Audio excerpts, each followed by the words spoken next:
Hello students, BA BCom second year economics की इस video series में आप सभी का स्वागत है। आज हम जो टॉपिक पढ़ने वाले हैं वो है नेट एक्सपोर्ट फंक्शन, शुद्ध निर्यात फलन। ये टॉपिक आप सभी के लिए काफ़ी इम्पॉर्टेंट है। यहाँ से हर साल एक ना एक क्वेश्चन आपको देखने को मिलता है, इसलिए आप ध्यान से इसको समझिएगा, ठीक है। और वीडियो अच्छी लगे तो वीडियो को ज़्यादा लाइक करें और अपने सभी दोस्तों के साथ इस वीडियो को शेयर करें ताकि सभी का भला हो सके, ठीक है स्टूडेंट्स। तो चलिए स्टार्ट करते हैं।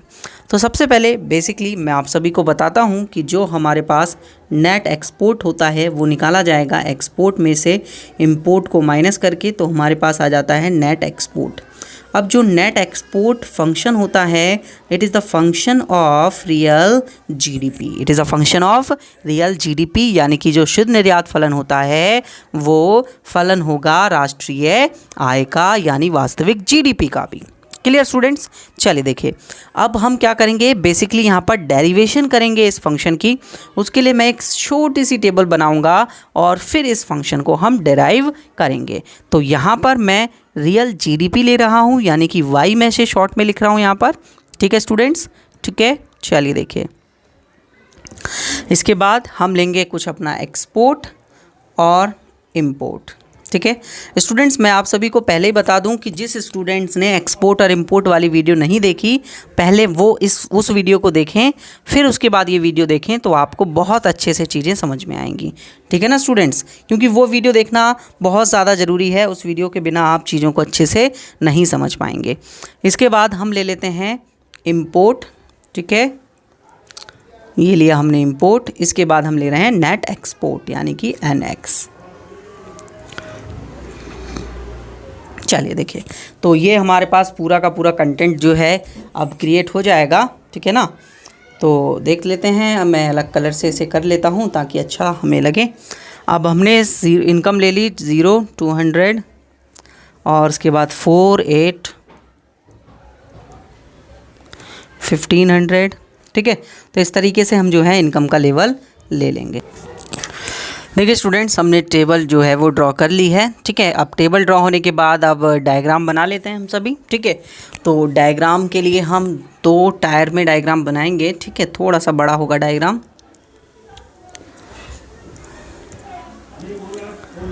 एक्स एक्सिस और वाई एक्सिस ड्रॉ कर ली हमने, ठीक है।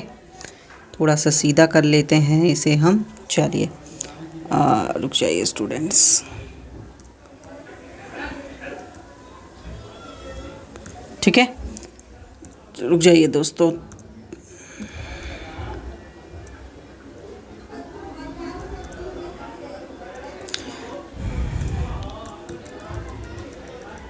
रुक जाइए स्टूडेंट्स, थोड़ा सा वेट कीजिए, ठीक है। हाँ, चीज़ें कभी कभार थोड़ी सी गलत हो जाती हैं और उसकी वजह से थोड़ा सी दिक्कत आना स्टार्ट हो जाती है। चलिए देखिए, अब स्मूथ हो रहा है सारी चीज़ें। चलिए, ये बन गया भाई हमारे पास हमारा डायग्राम, ठीक है। इसी के नीचे एक और डायग्राम हम ड्रॉ करेंगे। ये बनाई हमने अपनी एक और एक्सिस। चलिए ठीक है, देखिए अब बेसिकली इस डायग्राम में आप सभी देखेंगे कि हम क्या क्या दिखाएंगे। यहाँ पर हम एक्सपोर्ट एंड इम्पोर्ट दोनों दिखाएंगे और एक्स और एम मैंने शॉर्ट में लिख दिया है। और यहाँ पर हम अपना दिखाएंगे सेम रियल जीडीपी, ठीक है। तो वाई मैं यहाँ लिख देता हूँ और यहाँ पर भी मैं वाई दिखाऊंगा और इस वाले एक्सेस पे होगा नेट एक्सपोर्ट, यानी कि NX, ठीक है, शुद्ध निर्यात। अब ध्यान से देखेंगे इस टेबल को और इस डायग्राम को और चीज़ें आपको बहुत स्मूथली चीज़ें समझ में आने लग जाएंगी। तो जहाँ पर एक्सपोर्ट और इंपोर्ट बराबर होंगे वहाँ पर इकॉनमी में जो है हमारे पास ये 175 है, ठीक है। वहाँ पर इकॉनमी में इक्विलिब्रियम होता था, पहले हमने देखा था वहाँ पर, मतलब ऐसे इक्वल्स टू। तो बेसिकली यहाँ नेट एक्सपोर्ट और इंपोर्ट फंक्शन के थ्रू हम नेट एक्सपोर्ट फंक्शन बनाएंगे। तो एक्सपोर्ट फंक्शन जो है वो बिल्कुल कांस्टेंट रहता था, आप सभी को याद हो तो, ठीक है।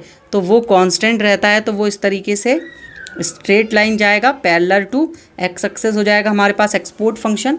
और इंपोर्ट फंक्शन हम ओरिजिन पॉइंट वाले बना रहे हैं, तो ये बना दिया हमने अपना इंपोर्ट फंक्शन, जो कि ओरिजिन पॉइंट से 45 डिग्री का एंगल बनाते हुए ऊपर की ओर जा रहा है। तो ये हो गया हमारे पास हमारा इंपोर्ट फंक्शन। अब एक्सपोर्ट फंक्शन इंपोर्ट फंक्शन को इस ई पॉइंट पर कट कर रहा है, ठीक है। तो यहाँ पर एक्सपोर्ट और इंपोर्ट दोनों ही इक्वल हैं, इसलिए ये यहाँ पर कट कर रहा है और यहाँ इकॉनमी में ना तो ज़्यादा इनकम आ रही है और ना ही ज़्यादा फ़ायदा मिल रहा है। इसलिए इस पॉइंट को ब्रेक इवन पॉइंट बोलते हैं। हिंदी में बोलें तो समस्तर बिंदु, ठीक है, समस्तर बिंदु। चलिए ठीक है, तो देखिए अब हम इसी पॉइंट से नीचे की ओर जाएंगे और यहाँ पर एक कर्व ड्रॉ करेंगे, ठीक है। ये गए हम इसके नीचे और इसी सेम पॉइंट से मैंने एक कर्व ड्रॉ करूँगा जो इसी पॉइंट से पास होता हुआ नीचे की ओर जाएगा, ठीक है।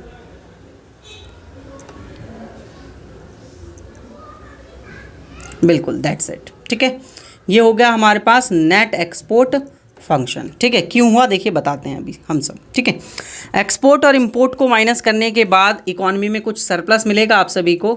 तो एक्सपोर्ट जब ज़्यादा होगा और इंपोर्ट कम होगा, यानी निर्यात ज़्यादा होगा और आयात कम होगा, तो इकॉनमी में सरप्लस मिलेगा। देखिए मैं शेड कर रहा हूँ रीज़न, तो ये जो अभी मैंने पीले कलर से शेड करा है, ये सारा का सारा रीज़न इकॉनमी के लिए क्या है, सरप्लस है। क्योंकि इस रीजन में यहाँ पर एक्सपोर्ट ज़्यादा है तो पैसे ज़्यादा आ रहे हैं और इंपोर्ट कम है तो पैसे जा कम रहे हैं, ठीक है। क्लियर है यहाँ तक, कोई दिक्कत किसी स्टूडेंट को? अब यहाँ पर एक बिंदु हम ड्रॉ करेंगे। देखिए दैट्स इस पॉइंट पर मैं कलर ले रहा हूँ अलग, ब्लैक ले लिया मैंने। इस पॉइंट पर हमारे पास सेम ब्रेक इवन पॉइंट मिल रहा है क्योंकि एक्सपोर्ट माइनस इंपोर्ट कितना है, 0 है, ठीक है स्टूडेंट्स। और ये फंक्शन अब यहाँ पर 200 पर जा रहा है, ये 200 से स्टार्ट हो रहा है, 0 इनकम पर। देख सकते हैं आप, जब इनकम का लेवल 0 है तो नेट एक्सपोर्ट आपके पास कितना है, 200 है। तो नेट एक्सपोर्ट आपके पास कितना है यहाँ पर, 200। क्लियर है? तो मैंने ये 200 पे बना दिया और ये 200 पर हमारे एक्सपोर्ट की वजह से, क्योंकि 0 इनकम पर लेवल पर एक्सपोर्ट हमारा कितना था, निर्यात 200 था, इस वजह से ये आ रहा है, ठीक है। और जैसे जैसे इंपोर्ट बढ़ते जा रहा है वैसे वैसे हमारा नेट एक्सपोर्ट घटते जा रहा है, तो नेट एक्सपोर्ट फंक्शन जो होगा वो नेगेटिवली स्लोप्ड होगा, मतलब नीचे की ओर जाएगा।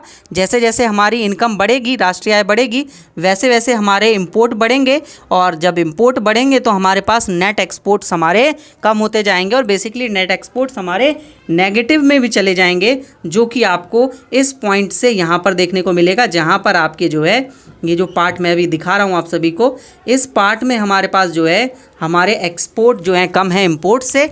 इस वजह से नेट एक्सपोर्ट फंक्शन जो है वो यहाँ पर इतने रीज़न में जो है नेगेटिव पार्ट में है। किस में है? नेगेटिव पार्ट में। अब देखिए जो सरप्लस मैंने अभी ऊपर आपको शेडिंग से दिखाया, वो सरप्लस हमारे पास आ रहा है जहाँ पर एक्सपोर्ट ज़्यादा है इंपोर्ट से। तो नेट एक्सपोर्ट जब पॉजिटिव में है तो वो भी बेसिकली हमारे पास क्या है, सरप्लस है। तो ये रीज़न जो अभी मैं आप सभी को यहाँ पर येलो कलर से ड्रॉ करके दिखा रहा हूँ, शेड करके दिखा रहा हूँ, ये हमारे लिए बेसिकली सरप्लस का पार्ट है। क्या है? सरप्लस का पार्ट है, ठीक है स्टूडेंट्स। तो इस तरीके से हम इसको जो है डिराइव करते हैं। आप सभी को बहुत अच्छे से समझ में आ गया होगा कि कैसे नेट एक्सपोर्ट फंक्शन आप सभी को बनाना है, कैसे ये डिराइव किया जाता है।